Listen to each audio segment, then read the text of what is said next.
Assalamu alaykum. Kitap o'qish munbiri Avlodlar tor betiga xush keldingiz. Mening ismim Nuriya Rahman. Men bugun Janva ko'li bo'yida. Bir necha kundan beri Janvada havo bakli isib ketdi. Shunga bugun atigarak ko'l bo'yiga kelib o'ltirdim. Hozir Gulchehra Cho'ng Alam Azizning 40 kecha nomli kitobini davomlashtirib o'qib beraman. Xush. Hasratlanib yig'lay desam, anam yo'q. Hasratlanib yig'lay desam, anam yo'q. Bovoq kabi uxlay desam, anam yo'q. Taom yesam, yegan tatliq luqmidin, chinisiga ilg'ay desam, anam yo'q. Dünya, hayat ne kadar güzel edi ha? Men daim anamga, ona qarig'ini kunning yo'riqini ko'rish qanday baxt. Diqqat qilsak, dunyodagi hamma narsadan baxtni his qila oladi ekanmiz.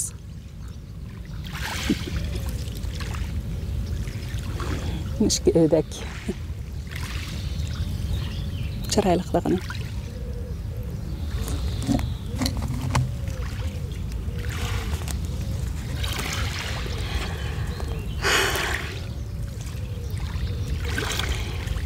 Ana, qarig'ini kunning yo'riqini ko'rish qanday baxt. Diqqat qilsak, dunyodagi hamma narsadan baxtni his qila oladi ekanmiz. Tabiatning go'zalligimi bizga rohat ham umid bag'ishlaydi ekan. Zimiston qishning kaynidan keladigan bahormi mohiyatda hayotlikda jafodan keyin keladigan rohatning simvoli ekan. Bo'ron chapqindan keyingi havoning ochiqligi ham shundoq. Deb hayotga bo'lgan rozimanligimni ifodalab qo'yatdim. Lekin bugunga kelganda bu azobliq ayrilishga ko'nish, onasiz turmushga o'g'inish menga oson tushmayotdi. Buning hayotning bir o'zgarmas qonuni edi. Biri ochiq reallik ekanligini bilib tursammi, lekin doim deydigan taqdirga tan berish, reallikni e'tirof qilishga zada amal qilolmayotdim. Rahmatlik anam doim boshqa bolalarimdan ancha ansirabmi ketmayman. Sizdinla ansirayman. G'imim sizdinla. Mush uyda biror ish bo'lib qolsa, siz qo'rqib ketasiz, yolg'izlik tortasiz. Desa, bu so'zlarning davomini zada qildirmaydim. Xiyolimda bu dunyoda birdan bir yaqin odamim, g'imimni qiladigan, menga muhabbat ham kuyinish ato qiladigan mushu bir onamla bor. Tangrim dadamni elib ketdi. Endi onamni buncha baldur elib ketmaydi, menga buncha rahimsizlik qilmaydi deb xiyol qilatdim. Lekin ish orzuyimning aksicha ro'y berdi. Ish og'riqida puklinib qolganligimni, o'zimni yo'qitib, mükchiyib qolgan holimni ko'rgan bir o'lima mundaq dedi. Bir ona yolg'iz o'g'lidan ayrilib qopti. Safardan kelgan eriga bu ish haqida eg'iz ichib, bir odam do'stidan pul qarz olibdi. Keyin qarz egisi degan qaralida pulni olg'ili kelsa, qarz olg'uchi bergili unimabdi. Silicha uning bu qilmishi to'g'rimi? Debdi. Eri, amonatni cho'qim qaytirish kerak. U to'g'ri qilmabdi. Cho'qim qaytirish kerak. Debdi. Ayol, Allah bizga bir o'g'ilni amonat bergan. Aktidigan vaqti to'shib elib ketdi.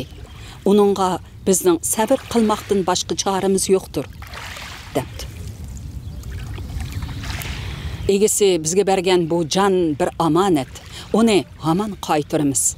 Yaratquchi hamon bir kuni uni elib ketadi. Bundaq yig'lab hasrat cheksiniz, yaratquchining irodasi bilan qarshilashganlik bo'ladi. Endi texmi yaxshi yashab, yaxshi ish amallarni qilsangiz, u dunyoga ketganlarning ruhi xush bo'ladi. Uydan zodi talog'i chiqqim kelmaydi. Keşkiçe anamның uxlash kiyimini purab yatatdım. Özümнің bu dunyoga kelib, anamni bilginimdan boshlab esimda qolgan ishlarni, so'zlarni kino lentisidek ko'z oldimdan o'tkazatdim.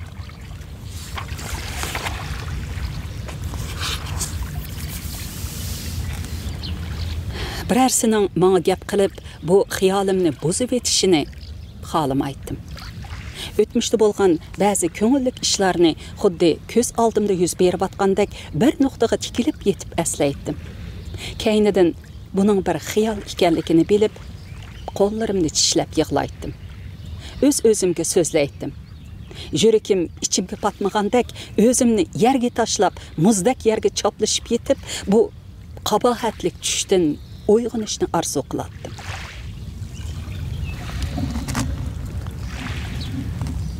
Shundaq kunlarda ko'rishmagili 2 yil bo'lgan, Yaponiyada o'qib, shu yerda o'ltiraqlashib qolgan oliy maktabdagi saboqdashim Gulshan opasini elib patiga keldi.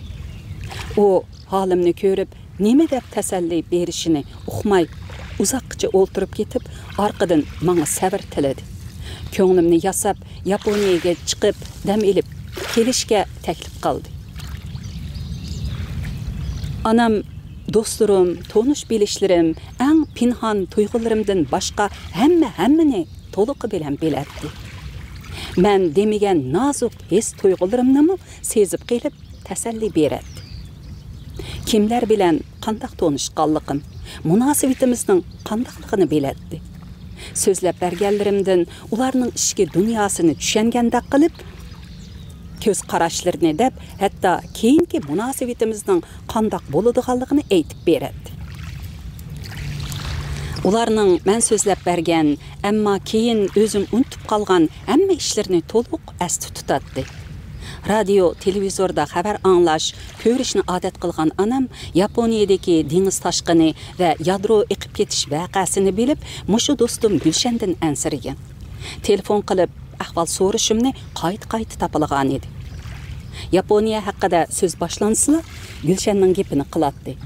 Bir kuni anam bu ofat tabiatning insonlardan o'ch elishi, bu haq biz taraqqiy qildik deb tabiiylikni, tabiatni jiq bozdi.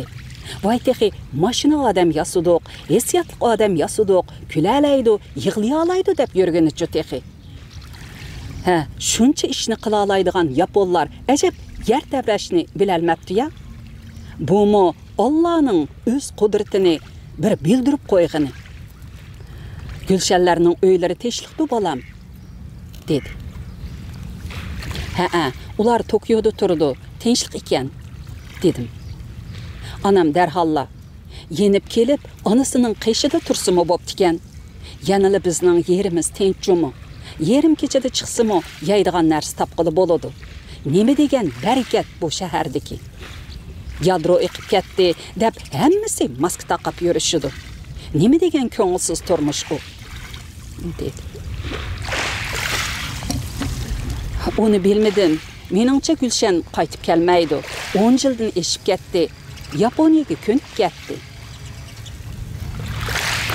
Ko'nishmi bir gap balam. Bu davlatning ahvoli yaxshi vaqtida chiqib o'qib, yashab, endi beshiga kun kelsa tashlab ketamdiq degandi. O'qigan odamlar bunchalik ishni o'ylaydi. To'g'ri bo'lmaydi degandi. Gulshanning sizlab bergan xarakteridan shundoq o'ylaydigan qizligi chiqib turadi.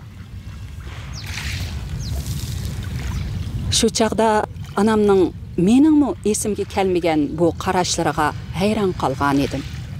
Anamning bu so'zlarini Gulshanga yig'lab o'ltirib so'zlab berdi. Gulshan, "Tova adash, onun nimandaq aqlliq. Shu chaqda biz rost shu planlarni qilgan, hatto boshqa davlatlarni ham o'ylashgan. Keyin onangdakli o'ylab bu planimizdan voz kechgan edik", dedi.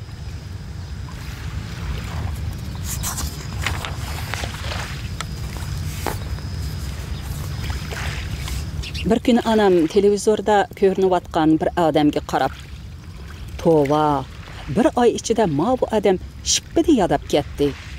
Quruq so'z, quruq tuhmat degan yurakni yeydi-chumi? Hamma odamga yurakni yerib tushundirgili bo'lmagan", dedi. Kimni deysen ana, dedim. Töhmetki qalğan heliqi pul muamele magnatçu. Ha, kainni demsen, şununğa mı diqqat qıpsan? Qiziqçımı anasan?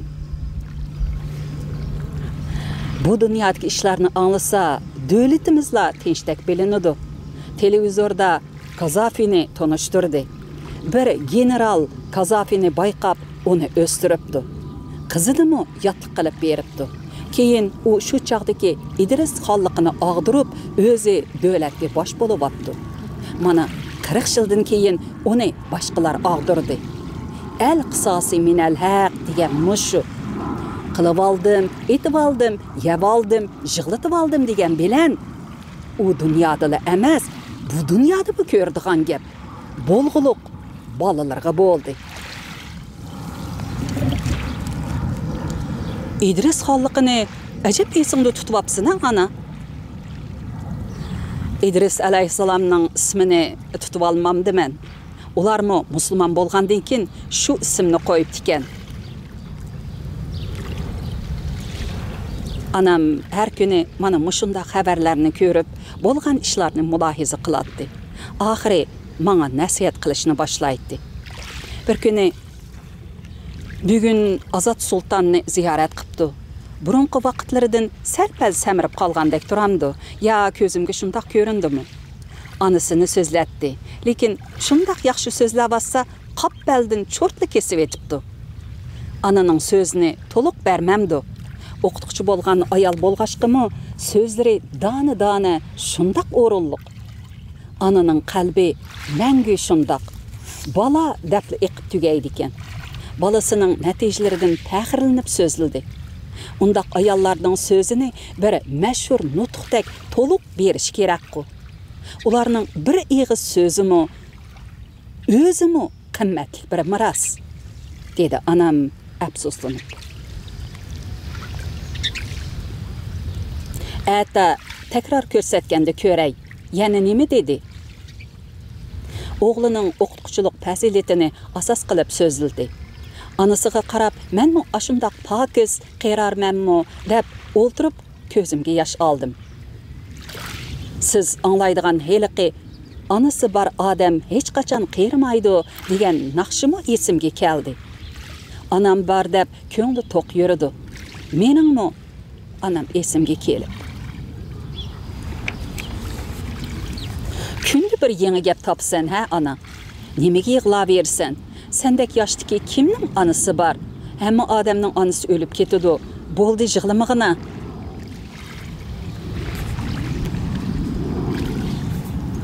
Adam çoğ bolğan seri aqlı toşamdı, yoki yalğızlıq his qilib şundaq bolup qalamdı, anısını jiq oylab qaladi ekan. Bolğan bolsumu, mundaq qilatdim, baqatdim, beshimga elib ko'taratdim deb o'ylaydigan gap ekan. Burun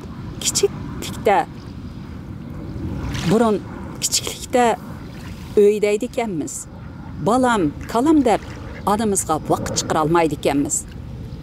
Kelmidinqu balam desa, uyim tursa, ishim tursa deb xopimi bo'ladi ekanmiz. Hozir o'ylasam, shu onalarimiz bizga yurak qonmay, ko'rgisi kelib shundaq deydi ekan. Endi bu so'zni qilish menga qoldi.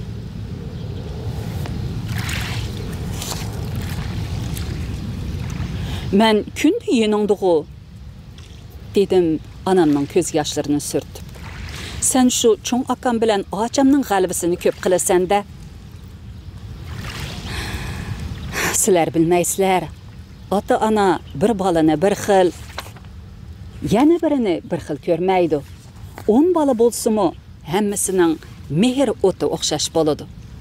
Masalan, mavi ikki qo'lning 10 barmoqi bo'lsa, birini tishlasa, hammasi qo'shilib og'rigandek, birini pichoq kessa, hammasi tang og'riydi. Bu 10 barmoqning bir uchi yurakda bo'ladi. Mana bu onaning yuragi.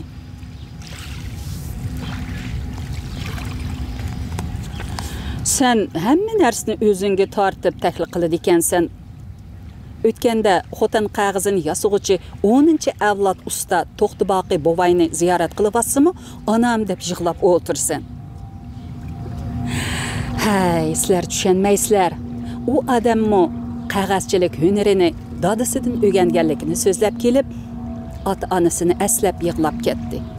90 yoshdan oshgan odamgimi ota-ona ha deb yig'lab soldim. Shu bovaymi men buncha qiyirib ketdim. Ota-onamning quyruqini qumbasdi demay, shularni seg'inib yig'layotdi, dedi.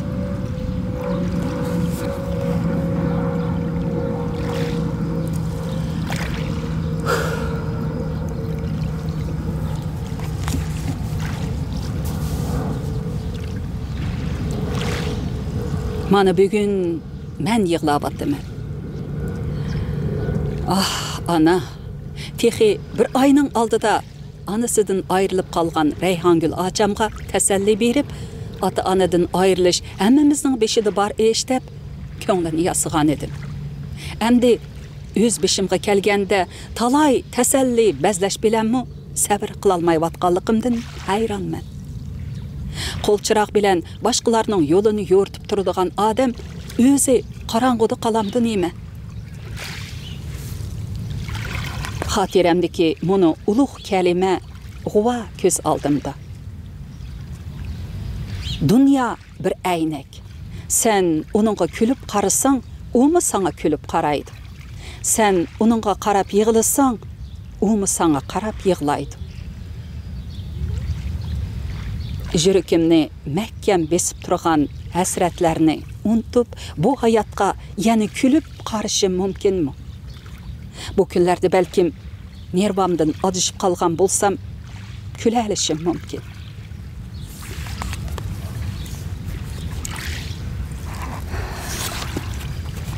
Nervamning qalaymi-qallashib ketgini aniq edi. Shu kunlarda qo'shnimiz Shirali Altekinning ayoli Robina meni yo'qlab kiribdi. Paranglashib o'tirdik. Anam bu qizning esil fazilatini doim so'zlaydi.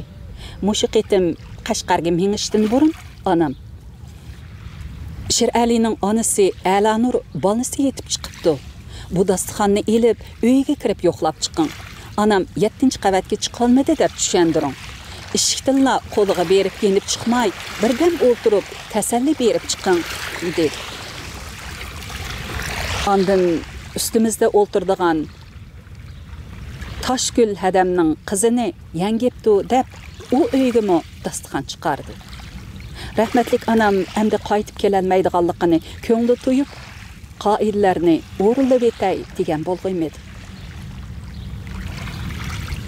Men bu ishlarni Robinaga so'zlab berdim. Robina hojim onamning chiroyli yosinib yurishiga bak havas qilatdim. Faqat pasboshliq oyoq kiymaydi. Shundoq chiroyli mang'atdi, dedi. Bu so'z kallamga shundoq ta'sir qildiki, xuddi uy pirqirayotgandek o'zimni zo'rimga tutib biroz o'ltirib ketdim.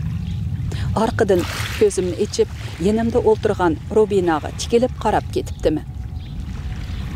Tova, shu chaqda tuyuqsiz esimni yo'qotgandek bu qizni bir pas toniy olmadim. Birdan esimga kelolmay turib ketgandan keyin bu qizning ismini so'rdim. Lekin so'rg'inimni bilib atdim. Herkes kapı bo'lmang ha, sizni faqat toniy olmayapman, dedi. Robinaning ko'zlari chakchiyib ketdi va bir narsadan qo'rqib ketgandek, "Viyay Gulchehra, men Robina", dedi.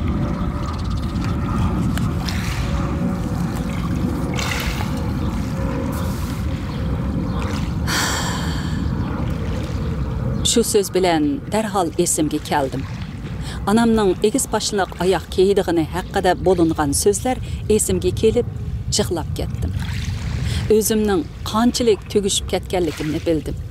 Nervam qattiq ojizlashgan edi.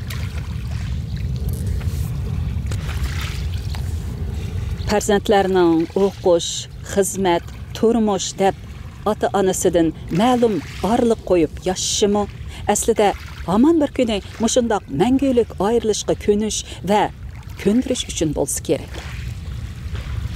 Mening anam bilan uzaq yil billa turishim, turgandımı ziyada içerkip bir can, bir tan bolup yaşashim meni mushundaq bir qovulluqqa selib atatdi.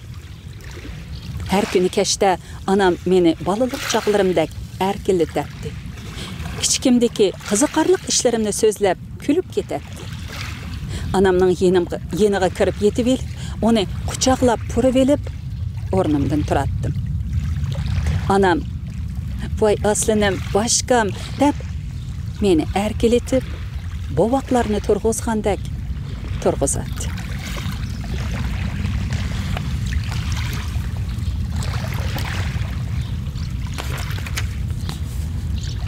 Anam naşlıqni şundaq mol tayarlaydı. Men çaqçaq qilib, "Mushu galg'i kelganda utturmaysan jumu? Bu narsalarning qaysi birini yeb bo'larmiz? Men ishqa ketgandan keyin yana ikkinchi qitimliq naşlıqni boshlamajumu? Qanting o'rlab ketadi" desam, yoshlarni yoshliq ruhi ko'tarib ketadi. Bizda qiyirlarni mushu tamoq kuch bilan tutib turadi, deydi.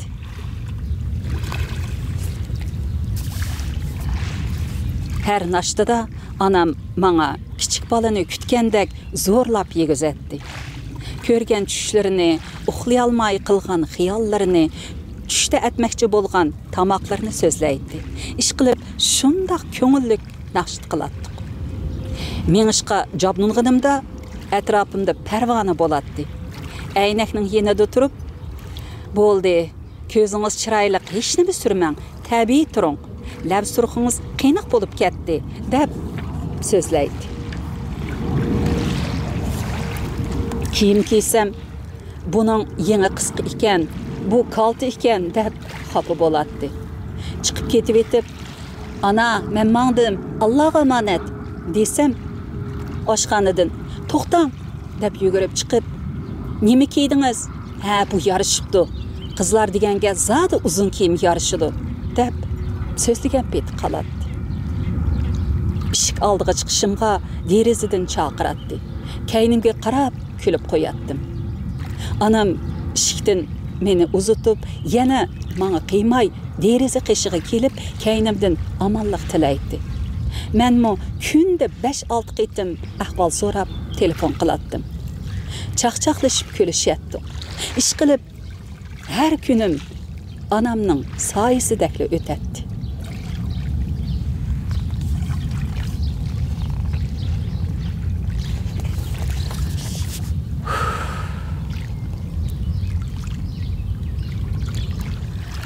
Bultur yazda anam Qashqardagi bolalarini, nabirlarini ko'rgisi kelib, jimiblik qoldi. Necha kundan keyin yo'lga selib qo'ydik. Anam ketib, menmi bir narsamni yo'qitib qo'ygandek bearamchilikda qoldim. Uyga kirsamla g'iyirtib besib ketadi. Anamni kunda atdiganda "Noshta qilib ishga chiqing, tushda nima yedingiz, kashda ishni yaxshi taqab yeting" deb ansirab to'la telefon qilib, oxiri haftadan keyin menmi Qashqarga bordim. Ocham, "Onamga siz bo'lmasangiz yegan tomiqimiz singmaydi ekan. Ikkinglar bir-biringlarga bek o'ginib ketibsizlar. Bizmi ko'ziga ko'rinmadik onamning" dedi. Buni anglab anam, "Sizlarga chidamayman. Bolaning kichigidan shundoq ansiraydi ekan odam. Gulchehra men bo'lmasam, zo'rnimisam tomoq yemaydi. Shunga ansirayman. O'rimchida bo'lsam, sizlardan ansirayman. Ana degani shu.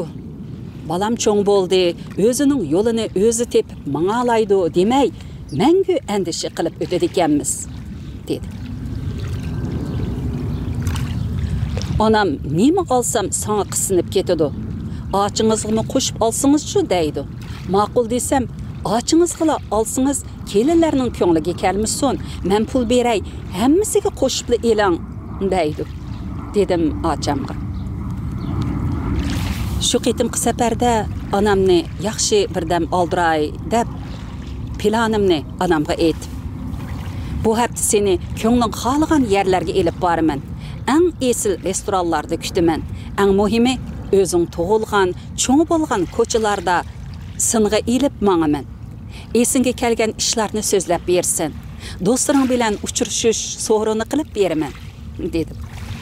Anam bu planımdan bək xoşal bolup ketdi. Deginimdek anamni Qashqarning asosliq ko'chalarini aylantirib sınğa aldım. Anam özü to'g'ilib cho'ng bo'lgan Yamul aldı, qo'noq bozori ko'chalarga kelib, ko'zlariga yosh oldi. Bu ko'chalarda bolaligini, ota-onasini, tugab ketgan akalarini eslab yig'ladi. Anam cho'ng bo'lgan uyda hozir uning cho'ng yangisi bolalari bilan o'ltiradi. Biz shu uyga kirdik. Shu chaqdagi qo'shnilarning cho'nglari tugab ketib, ularning bolalari qapti. Qizlari, kelinlari anam bilan ko'rishgili kirdi. Anam ularning ota-onalarining esil sifat, fazilatlarini eslab, mana hammasi tugab ketdi. Moshundaq yaxshi ish amallarini, yaxshiligini so'zlab qoladi ekanmiz. Zap-muzap, o'lganga zap deb hayatlar yeb ichib moshundaq yuradi ekanmiz. O'lganlar ketadi ekan, oxiri hammamiz ketamiz. Ketadigan jahon bu, deb yig'lab ketdi. Bo'ldi ana, ko'nglingni buzmay, bu mahalla haqida so'zlab bergina, dedim qiziqsinib. Qashqarning to'rt atrofida 4 darvoza bor edi. Qum darvoza, yavoq darvoza, to'shik darvoza, to'qqizaq darvozasi deb ataydik. Darvozaning ichi shahar hisoblanadi. Bu darvozalar kashda taqiladi.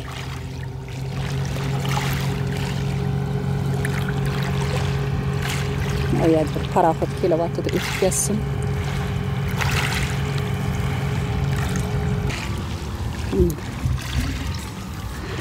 Darvozaning ichi shahar hisoblanadi. Bu darvozalar kash taqiladi. Ulguralmaganlar sepil sirtida qoladi. Har bir ko'chaning ismi shu mahalladagilarning hunar kasb, ish o'qiti bo'yicha atiladi. Bu mahalla qo'noq bozorimi, yog' bozorimi deyiladi. Bu yerda oshliq mahsulotlari sotiladi. Katman bozori, zargarchi ko'chasi, bog' ko'chasi, bog'chi ko'chasi, tog'archi ko'chasi, chosa, sut qaymoq ko'chasi, buloq beshi, o'stang bo'yi, yumuloq shahar, nur beshi, egiz eriq, xazinichibek ko'chasi, yomil oldi, o'rda oldi, kaskan yar, qasqon bozori, ashimkar ko'chasi degandek. Mana bu shundaq turmushliq ismlar bilan taki bugungacha atilib kelyapti. Ko'chalardagi eriqlarda suvlar oqatdi. Suvga bir narsa tashlasa yomon bo'ladi deb hech nima tashlamaydi. Suvmi shundaq suzuk oqatdi. Ichadigan suvni yumuloq shahardagi ko'ldan akilib ichatdik. U chaqda suv to'shib pul topadigan kishilar bor edi. Ularni apkash deb ataydik. Anamiz apkashga 3 yo'l suv buyuringlar deydi. Ko'chaning do'qmishida saqlab turib, suv to'shiyotganlar apkashlarga anamizning gapini yetkazatdik. Ular bizni ko'ribla kimning bolasi ekanligimizni biladi va yana mancha yo'ldan keyin to'shib beray deb degan vaqtda akilib beradi. Tamoqning ustiga kirib qolsa, tamoq yeb, nadin gap qilsa, shu yerdan so'zligash demini elib elib, yana suyini to'shig'ili ketadi. Boshqa mahallarda bo'lgan ishlarni, masalan, to'y to'kin, nazir chiroq degandek ishlarni mushu apkashlardan anglaydi. deb so'zlab ketdi anam hammamizni og'ziga qartdi. Men sen alg'uni o'ng qo'lim talsa, so'l qo'limda tutib, to'liq singa elavatdim. Qor qishdimi, bechora apkashlar muzni yerib suv to'shiydi. Putlariga qilin piymi kiyatdi. Aslisam, u chaqlarda so'g'uq qattiq bo'ladi. Yozda ayollar bu so'g'uqqa chiqib o'ltirib mo'ngishadi. Hamma ayol degidek do'ppa, konvoy ko'nglak ham yostiq qepi degandaklarni tikatdi. Qo'li ishda, lekin yepi to'xtab qolmaydi. Jiroqdan biror sallilik odamni ko'rsa, ya qattiq oyoq tebishini anglasa, darhol hovlisiga qechib kirib oladi. Ularning qarshi yetgandan keyin yana chiqib davomli paranglashadi. G'ayvat qu tayinliq. Shu chaqlardala bor ekan bu g'ayvat shikoyat, dedim. Hamma gapni g'ayvat degili bo'lmaydi. Kimning qizi bo'yiga yetdi, kimning o'g'li tayyor bo'ldi degandek gaplarmi bo'linadi, dedi anam. U kuni onamni elib shaharlik birinchi o'rta maktab atrofidagi Oltin O'rda tamoqxonasiga kelib, tushlik tomoq yegash shu suhbatni davomlashtirdik. Onam xeylala hayajonlanib qolgan edi. Men siz o'qigan Nurbeshi 5-boshlang'ich maktabda o'qidim. O'rta maktabni yana siz o'qigan mushu birinchi o'rta maktabda o'qidim. Samandan kelib o'qiydigan o'g'il saboqdoshlarimiz bor edi. May oylarda maktab qorosida echilgan attir gullarni uzib, qizlarga sovg'a qiladi. Gullar to'zib ketsa-mu, xeyli vaqtgacha hidi ketmaydi. Davatdim hayajonlanib. Gül sovg'a qilishni Yevropa madaniyati deyishib ketadi. Mana bizdami 50 yil burunla bor ekan-ku gul bilan ko'ngil ifodalash, muhabbat izhor qilish deganlar. Uni muhabbat izhor qilish demaydi. Saboqdoshlarning ko'ngli deb bak samimiy his qilatdik, dedi anam sal beab bo'lgandek. Saboqdoshlik deganmi bolalik va yoshlikning unutilmas xotiralari ham mehri qolgan ajoyib muhabbat. Gül sovg'a qilgan shu saboqdoshlaringni hozirmi aslamsan ana? Keyin cho'ng bo'lganda uchrashib qoldinglarmi? Uchrashib qolatdik. Qashqarda ko'niliq eg'ir bo'lg'ashqa o'g'il saboqdoshlarimiz bilan yuraklik salom qilib ko'rishalmaydik.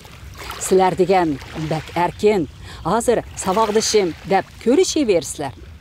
Biz-chu o'choqlarda uchrashib qolsak, yuragimiz tepchaklab salom sahat qilishimiz bo'lsa-mu, amalsiz yerga qarab oladi.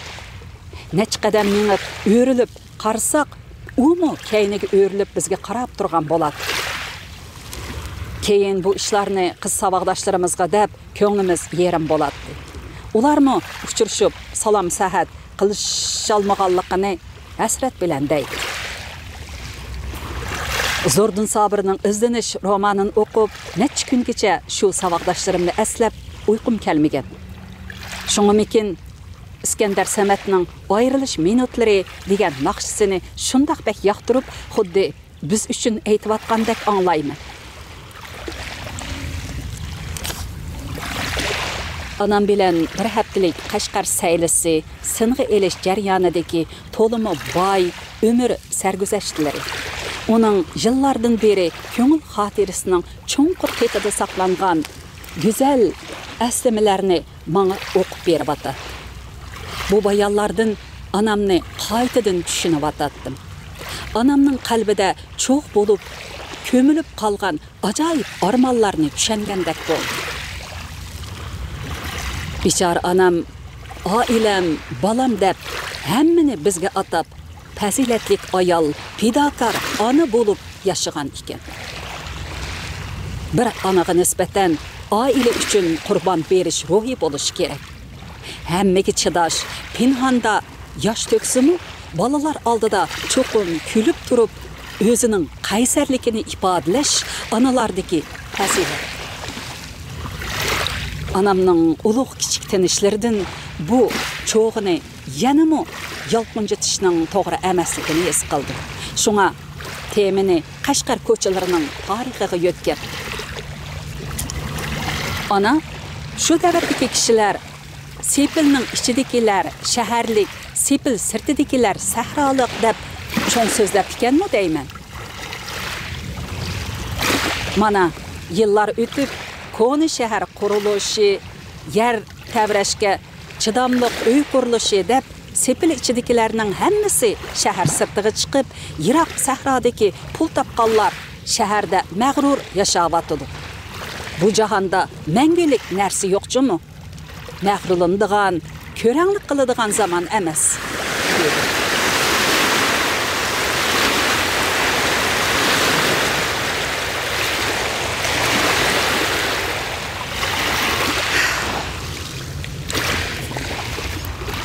To'g'ri dedingiz. Bu xishda selingan mustahkam uylar edi. Ko'rmamsiz, chaqqandimi past chiqilibdi. Yana texi mingizdek turadi. Yana turatdi necha yuz yil. Anamning bu so'zidan Qashqardagi o'zgartilib selinmoqchi bo'lib chiqilayotgan uylarga qarab, taksiz xiyolga cho'mdim. Aslida bu ko'chalarda anamdek talay kishining bolaligi, yoshligi, go'zal aslamalari, hayot izlari, muhabbat xotiralari bor edi. Daraxt qo'zaqlarida so'ygan yorining ismlari ham bor edi. U aslamalar faqat ko'ngil xotirlarida qoldi. Bir kunlarda uni unutildi va yoki shu qalb bilan qora yer qo'yniga mangulik singib tugaydi.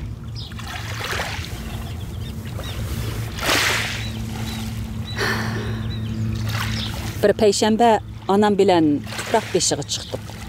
Momamning tuproq beshiga borsak, anamning boshqa qarindoshlari chiqqan ekan. Hammamiz qizg'in ko'rishib, Qur'on tilovatdan keyin uzoq mung'dishib o'ltirdik. Shu vaqtda atrofdagi tuproq beshiga chiqqanlarning chiqmoqchi bo'lganlarni, tuqqanlarni kutib turishqidini, ularning gap so'zidan bildim. Ularmi bizdek mung'dishib, yig'ilib qolgan so'zlarini deyishib o'tiradi. Qabrlarni yo'qlab chiqqanlar ko'payib tuproq beshidan yenib, oppoq xo'ja maziri oldidagi sharbat ko'l bo'yiga kelib, birdam dam olg'ash ko'l suyini tomosha qilib o'ltirdik. Anam uzoq jim o'ltirib ketgandan keyin so'z boshladi.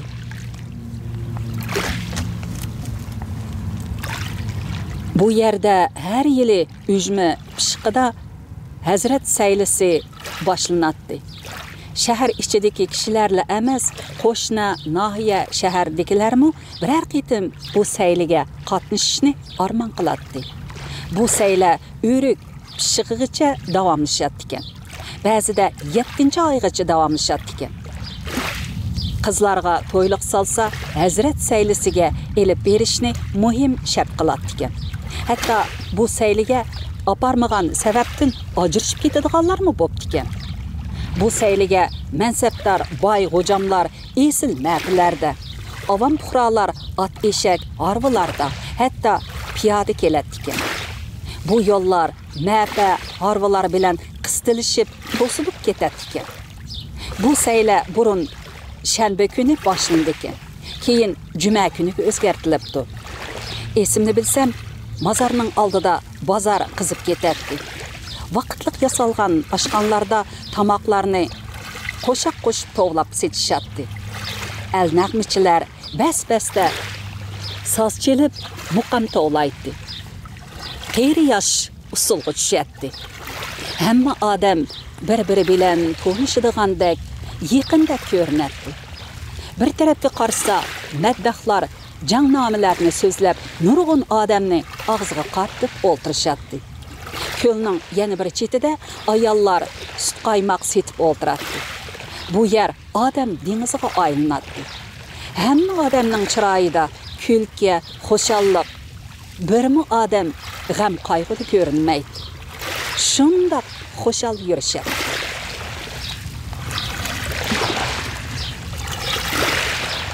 Hazrat saylisi degining shu davrdagi yarmanka ekan aslida. Shu chaqdimi odamlarning o'yin tomoshasi joyida dam elishni biladi ekan degan bilan.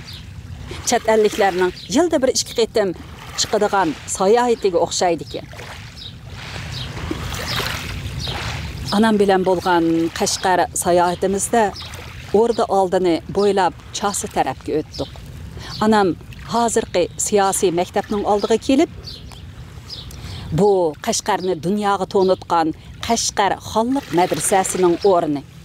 Bu madrasadagi taliblar arab, fors tillarida o'qiydi ekan. Bu yerga yurtdan kelib o'qishdan sirt Pakistan, Afg'oniston, Kashmir, Samarqand, Qo'qon, Farg'ona, Namangandanmi taliblar kelib o'qiydi ekan. Dadingiz rahmatlikning deb berishicha Qutluqojim Shavqi bobonglarmi mushu madrasada o'qigan ekan. Diniy darsmi, fanniy darsmi o'tiladi ekan.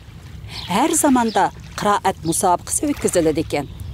Madrasani bitkazganlarga domilla unvoni berilib, qozi, alam, mudarris, o'rda xodimi bo'lib tayinlandi ekan. Ha, bu hozirgi Islom instituti ekanda, men o'qigandek esimda Abdurahim Nizari, Xirqiti, Zalili, Tajalli, Nimshehid, Armiya Ali, Damulla Sayrami hammasi mushu xonlik madrasada o'qigan. Tarixi 370 yilga ulashidi-ku deyman. Qashqar 2 Buxoro deb shuhratlangan mashhur shahar Jummu. Shu yillarda Angliya, Rossiyaning konsulxonalari bo'lgan ekan. Shularni tortadigan bir yeri bo'lmasa, konsulxona qurib nima qiladi?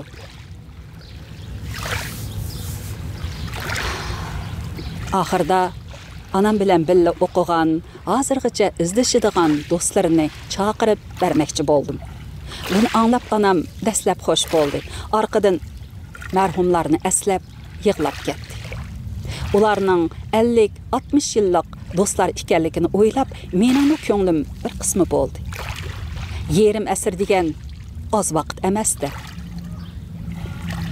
Turmushning, hayotning ochiq qismatlari, bo'ron chapqollari, g'am tashvishlari, do'qonliq igis-past davollarida hatto er-xotinlarmi bardoshlik berolmay, ba'zilari uyini buzib, bolalarini yetim qilib, yerim yo'lda tushib qoladi. Lekin do'stlik degan qandoq buyuk tuyg'u, ha?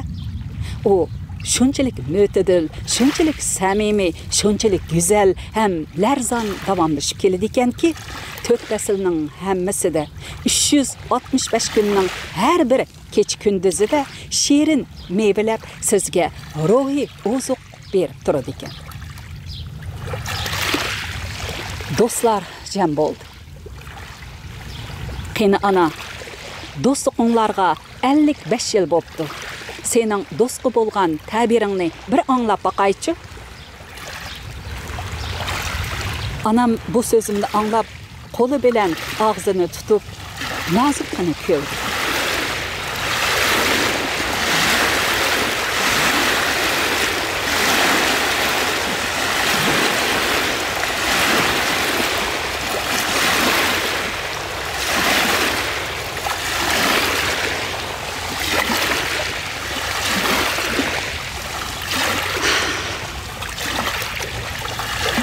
Bizmi bir chaqlarda sizdek yenib turgan qiz edik. Mana endi momay bo'ldik. Kundan kunga ko'zlarimiz to'rlashib, qaddimiz qisqirab, u dunyoga yiqilib ketyapmiz. Bolalarga, navirlarga qarsak, beshimizdan kechirgan ishlarni o'ylasak, o'zimizni 100 yoshga kirgandek his qilamiz. Lekin ko'z oldimizdagi ashu birinchi o'tir maktabda o'qiyotgan kunlarimizni o'ylasak, texi tunugunki ishtakla. Texi tunugunki ishtakla. Nemali deyli, mayli qancha yoshga kirayli, oq sochlarimiz yeshimizni oshkorlab tursinmi, lekin do'stlik degan zodi qiyramaydi ekan.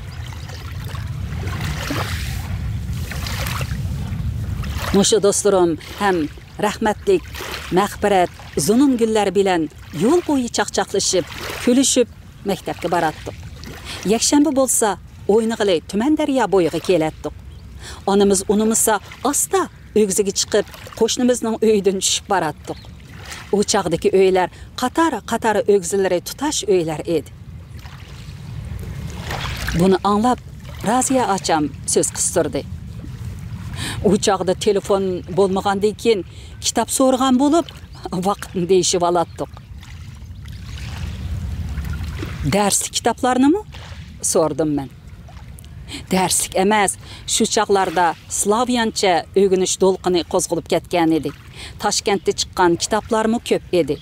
Bota köz, o'tgan kunlar, Mehrabdin Chayan, Abay yo'li, dahshatlik Tehran, Po'lat qandaq tavlandi, qo'llar, Daxunda, Oltin yulduz, hal qilg'ush qadam, zamonimizning qahramoni, kapitan qizi, keladi bir kun, sarsalliq, sargardonlikda, Zoya va Shura, sirliq so'qmoqlar, isyon degandek romanlar bor edi.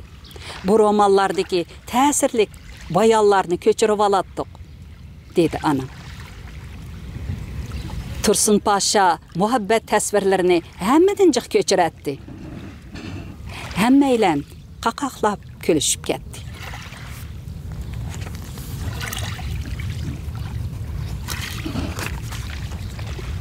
Biz o'qigan zamonlardagi ismlarni xotirlab bilib, cho'ng bo'lganda to'y qilsak, bolamizga mushu ismni qo'yimiz deydik. Sizgimi Ozarbayjonning Arshin Mal alan dramasidagi bosh qahramon qiz Gulchehraning ismini qo'ygan.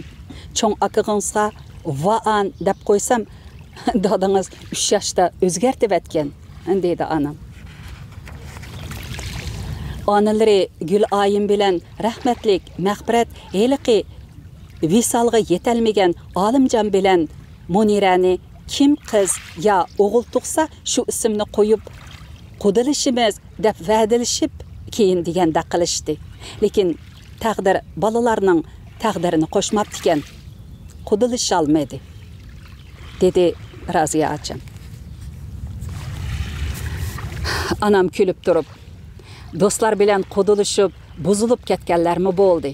Yanala do'stlikcha bo'lgani yaxshi ekan, dedi.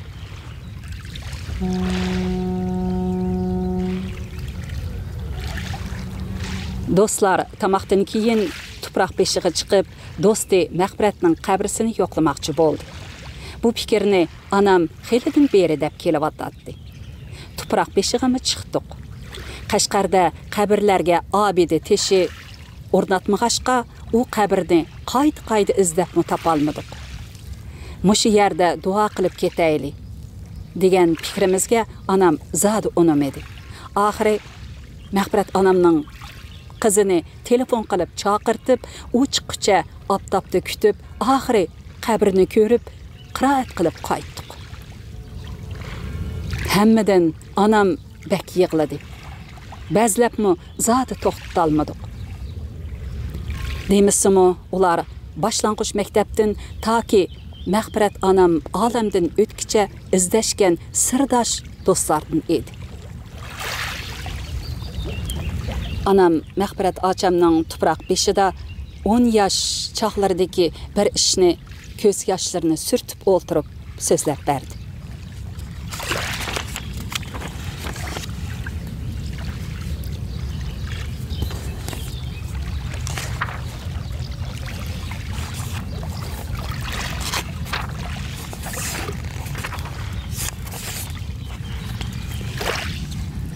Üçüncü sınıfga chiqqan yilidagi ta'tilda Mahbirat acham onasi bilan Yangi shahar noyasining yiroq bir yezisidagi tuqqanining uyiga ketibdi.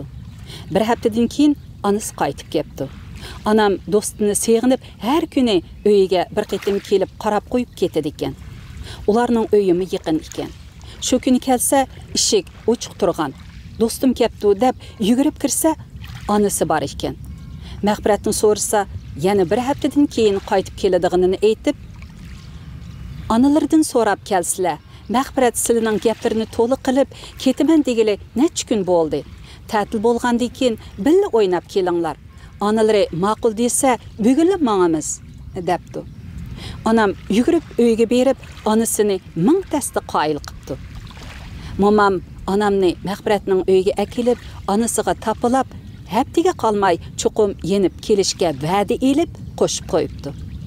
Anam do'sti bilan ko'rish xo'shalligida taqlab degidek yo'lga chiqibdi.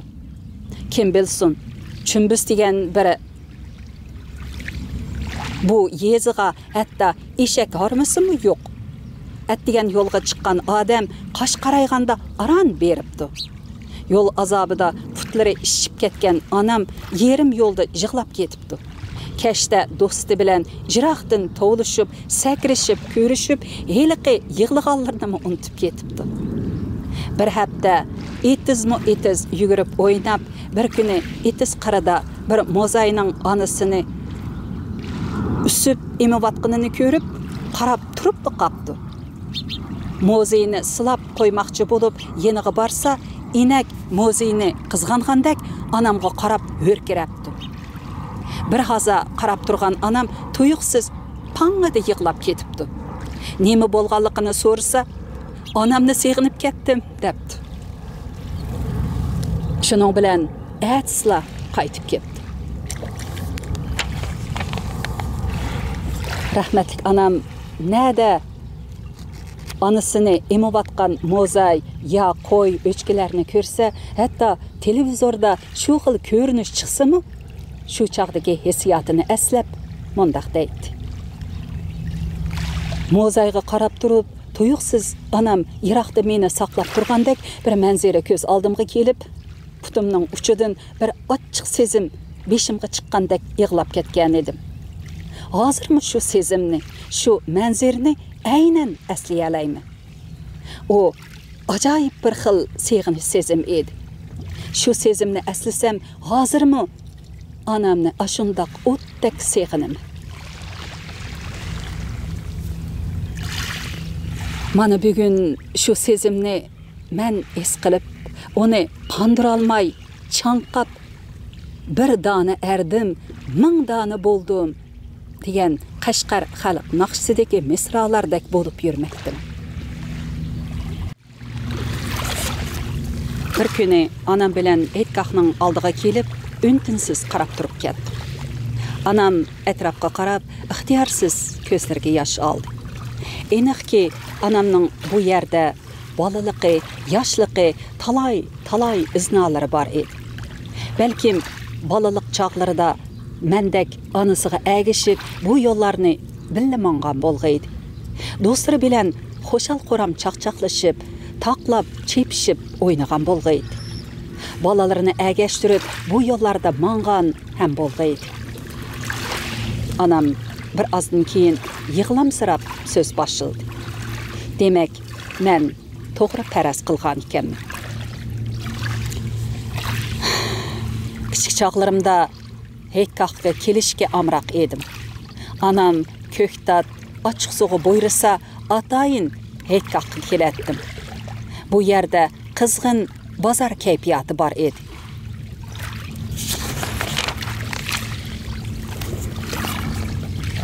Maddaxlarni cho'ridab o'tirgan odamlar orasiga kelib, ularning jangnamalarini anglashni yaxshi ko'ratdim. Seyit Nochi, Abdukerimxon xo'jam qissalarini shu yerda anglaganman. Tilamchilarning yurakni ezadigan mungluq qo'shoqlarimi hozirqidek quloq tubimda. Sapoyilarini ritmliq chelib qo'shoq aytib mangatdi. Maddaxlarning og'ziga qarab, vaqtning qandoq o'tib ketganligini bilmay qolatdim. Bir chaqda esimga kelib, sayko'ktatni elib uyga borsam, onam eshik oldiga chiqib meni kutib turardi. Qiz bola degan dab daranglig'an, eshak hangrigan yerda yuramdi. Qassobga pul berib, navoiyga qarab turadigan hang vaqti qiz bo'lma, deb so'zlab ketadi. Ona, "Heytda bu yer toza qizib ketar bo'lg'aydi", dedim uni aslimi qo'ynadan tortib.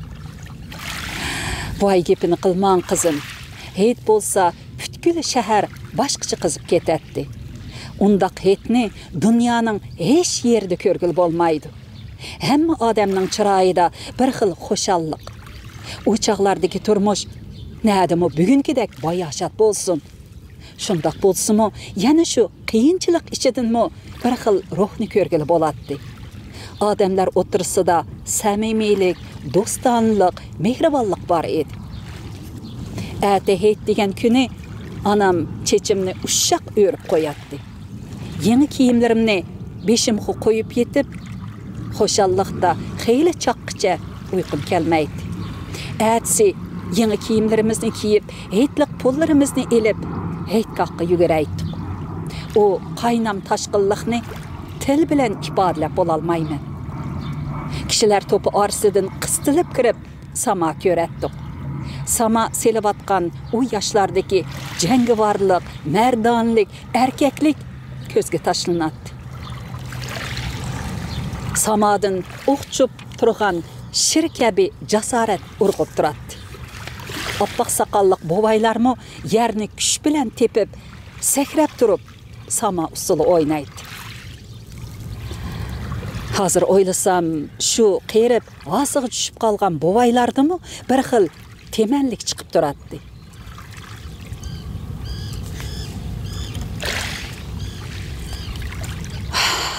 Anam so'zlab mengib 80-90 yoshlardagi bir ama bovayning oldiga kelib pul berdi va sinchilab qarab ketgandan keyin yana umchiyib ko'ziga yosh oldi.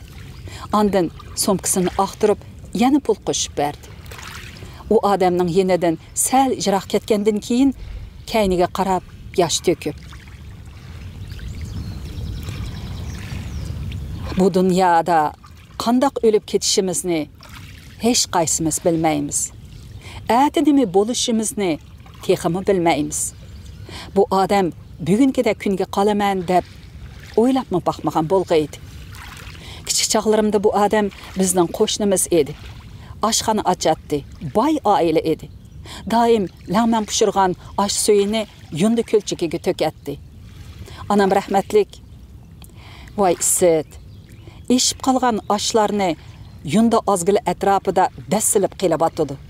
Chiqib terib qo'yay desam, Nisaxon to'kilgan oshlarni terivatdi demisin dedim. Deydi.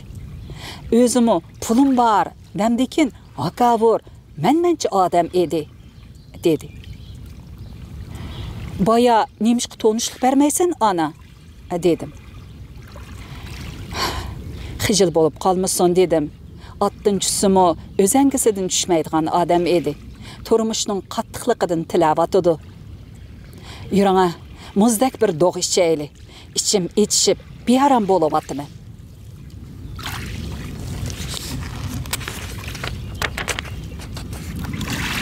İkimiz heytgahning yon tarafidagi dog'chining o'rindiqiga kelib, dog' ishkash boyqi gapimizni davomlashtirdik. U odamning bolalari yo'qmidi ana?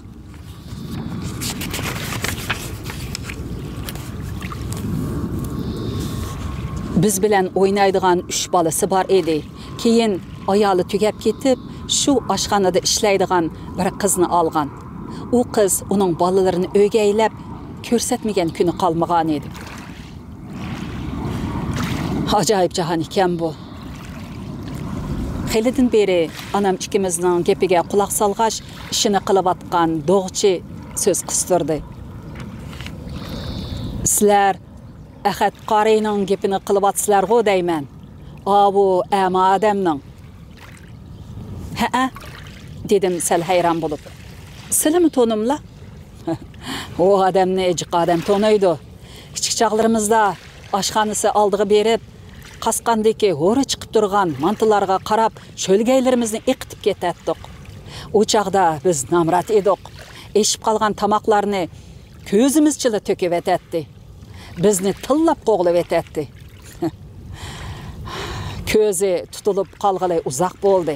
Cho'nglarning nonni dassa qorg'u bo'lib qoladi degan so'zimi rost ekan. Mush odam kichigidan pashxunda xemir yug'urib, quruq un bilan lag'man qiladi. Tartuqi uniga melinib ketadi. Putiga tushib ketgan unlarni dassab ishlagashga tuz tamoqlar jazoladi bu odamni. Hey.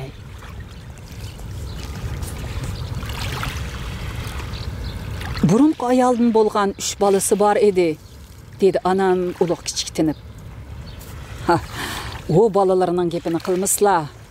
Kimlarning azizlari kimlarga xor bo'lmas deb, eliqi orzuliq 3 bola oshxonada qochib yuyib, mush uyning xizmatini qiladigan bir ayolning qo'lida xorlanib ko'rmagan kuni qolmadi. Bilganlar Ahad qarayning burundan shu ayol bilan chatqi bor ekan, ayoli shu dardni ichiga selib, ajalidan burun o'lib ketgan deyishadi ekan. Uni biz bilmaymiz, lekin keyin algan Oyshamxon bizning mahallalik tul ayol edi. Shu Ahad qarayning oshxonasida uzoq yil qochuyib ishlagan. Keyin to'y qilgandan keyin 2 bola tug'di. Oyshamxon qochuyib shu uyning tuz tamoqini yeb o'tgan kunlarini unutib qoldi. Hey, odam degan o'zgardi jumu. Ko'ziga may to'lsa, hamma nimani unutadi, dedi onam va bolalari Ahad qariga qaramayvatamdi deb so'rdi do'qchidan. Balalarning gapini qilmaslar. Burunqi ayolining bolalariga Oyshamxon kun bermedi. U xo'jayin bo'lib, Ahad qarining bolalarini qochi yudirib, eg'ir yenik ish qilib yurdi. Keyin bolalari tug'ilgandan keyin Ahad qarimi Oyshamxonning kayniga kirib, burunqi ayoldan bo'lgan bolalarini to'li urib, 2 o'g'li ishkeriga ketdi. Qizini maktabga bermay, keyingi xotinidan bo'lgan bolasini baqtirdi.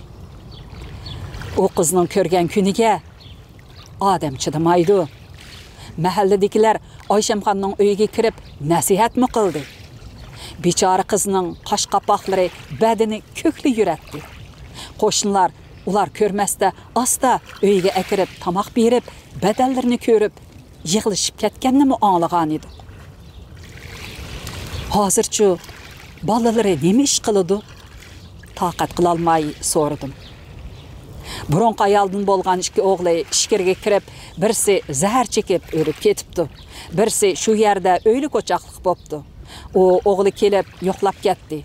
Qizinimi kichikla yotib qilgan, eri dehqon ekan. Umi arlab yo'qlaydi.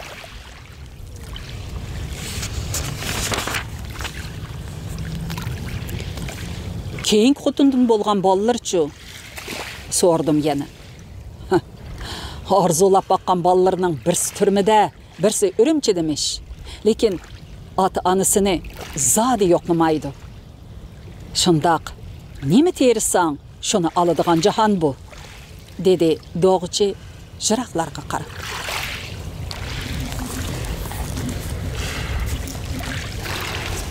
Bizmi do'g'imizni ichib, ko'ngilni g'ash qiladigan suhbat ichiga kirib ketgan edik. Qaçımızdaki ishib qolgan muzlarmi xuddi yuragimizdek eriyotadi. Do'konga bizdan boshqa xaridormi kelmadi. Do'g'chi bizga so'z qiladi. Ko'zi ketayotgan kishilarda edi. Aralab do'kon oldidan o'tayotgan shu kishilarga "Kelsizlar, muzdek do'g' ichib mansizlar" deb to'lab qo'yadi. Parang orsidimi, sodasini unutib qolmaydi. Nemeli degan bilan shu do'g'ning o'zgacha tam barakati bilan bir oilani necha jonni boqadigan gapda. Oyshamxonchu deb so'rdi onam.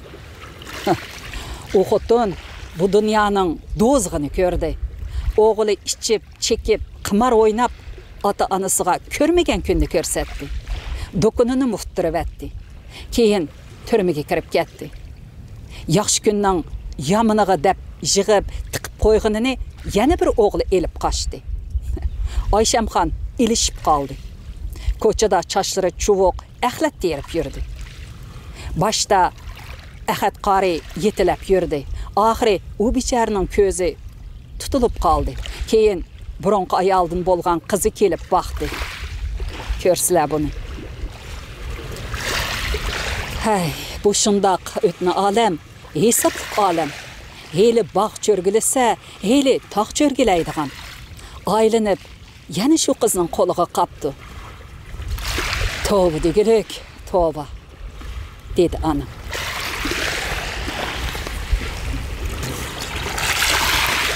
Bu ibratlik paranglarning oxirini yana anlig'im bor edi.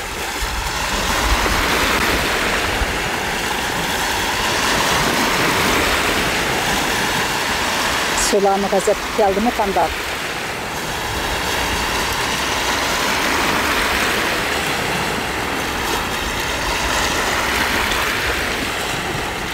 Bo'ldi. Biraz tinchlaninglar.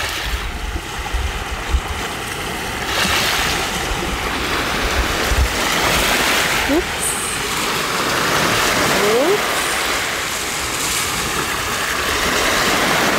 Bo'ldi.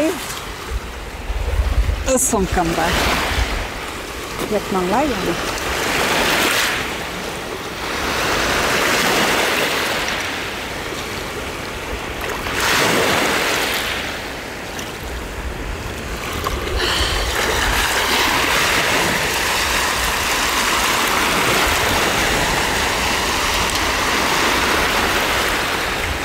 Yetkelmişsem olmam değil mi ya? Stop. To'xtanglar. Oxirini o'qiytayin, ishga qatdi. Bu ibratlik paranglarning oxirini yana anlig'im bor edi. Do'qchi ko'rgan bilganlarni so'zlab atdi. Anam uzoqdan beri ko'rmagan, anglamagan bu ishlarni anglab, o'z pədisida tahlil qilib, hayotdan xulos chiqarib atdi. Men bo'lsam qimmatli bir materialga ega bo'lmoqda edim. Do'qchining bu bayonlarga javoban yana 2 marojni buyurdim. Anam bu maqsadini tushunmay, bo'ldi, sovuqimiz ishib ketadi. Muzdek do'g'ni elimi toza ishdiq dedi. Do'q marojni boshqacha ta'mlik ekan. Urumchida bunday ta'mni topolmaymiz, yavalayli dedi. Analari silini o'ltirib uxlab qolmasin deb oyavatdi. Kechda 2 ziqtin kavob yeb darslar. Shuning bilan tanishib ketadi. Mavi qiz bola bug'doy yo'q ekan. Sovuqchanmi emas, ansirab ketmaslar. Urumchining seriq ishining yaxshi. Sut qaymoq bor emasmi ichida, dedi gapdan do'qchi. Hozir Oyshamxon nadidu?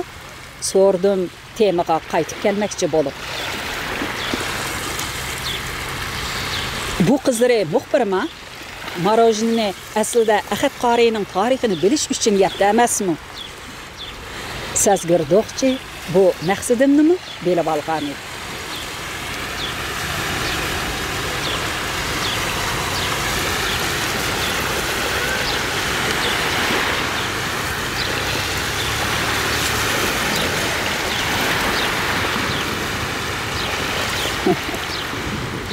Havasada piştik çıkardı.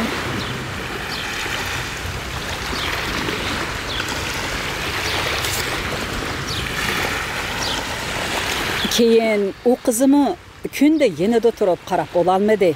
Nemala degan bilan umu erning qo'lida, yezda teraydigan yeri, baqadigan bolasi, qalasi bor ekan. Shundaqdimi? Har haftada 2-3 qatim kelib, qirqatlarini yuyib, yo'qni bar qilib berib ketadi. Dehqonning turmushimi qanchalik bo'ladi deyla. Yana shundaq ishlasimi, chopini tizidan oshmaydigan gap. U bechorami hol kuniga loyiq qoladi. Qo'shnilarmi qo'limizdan kelishicha yordam qilamiz. Ishkerdagi o'g'li kelib, qiysiib, orolli qolgan uylarni o'ngshab berdi. Keyin Oyshamxonni sanatoriyaga olib beribdi. Bo'lmasa, ko'chaga chiqib elib, ovar qiladigan gap. Kaynidan yurdigan Ahad Qori ama. U sanatoriyagami pul to'laymish. Bekarga hech ish yo'q ekan bu jahonda.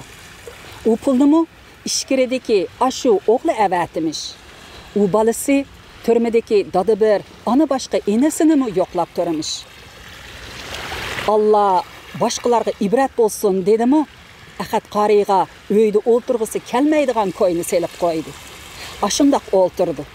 O'tgan kashkanlar, to'naydigan biladiganlar ich og'irtib topqinini berdi. Ba'zilari kelib mungdishib ketishdi. Umu shuningdan xo'sh. Bolalari biz topqinimizga loyiq qaravatgandan keyin ko'chaga chiqmag'in dada desa, uyda qorong'ulik ichida o'ltiramdim. Ko'chadagi odamlarning ovozini bo'lsa-mu anglay, debdi. Hey, bolaning ota-onasi oldida farzandlik burchi bo'lganidek, ota-onaningmi bolalari oldida ota-onalik burchi bo'ladi. Ahad Qori bolalarga dadalik burchini ado qila olmadi. Bumi şunun cevabı bolsa kerak.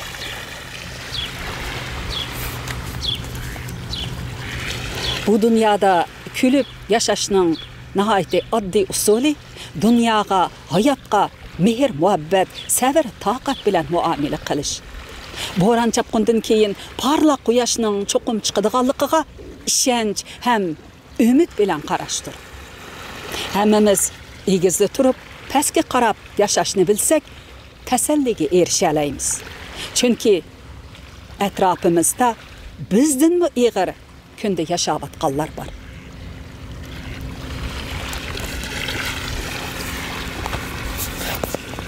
Ma'qul emsa, bugun mo'shinchilik o'qib beray. Davomini kelar qitimliq anglishimizda o'qiymiz. Xayr xo'sh, aman bo'lin.